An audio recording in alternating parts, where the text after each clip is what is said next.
தான் கட்டுறாதியாக இருக்குது.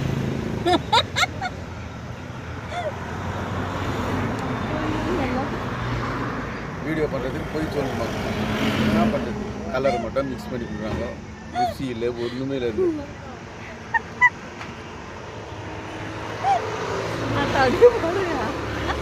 அப்படியே போட்டு வந்துட்டேன்.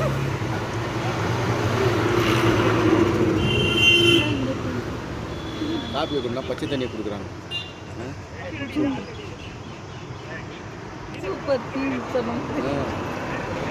நம்மளுக்குள்ளே நம்ம அட்ஜஸ்ட் பண்ணிக்கணும். பச்சை தண்ணியை குடிச்சிக்கின்னு காஃபி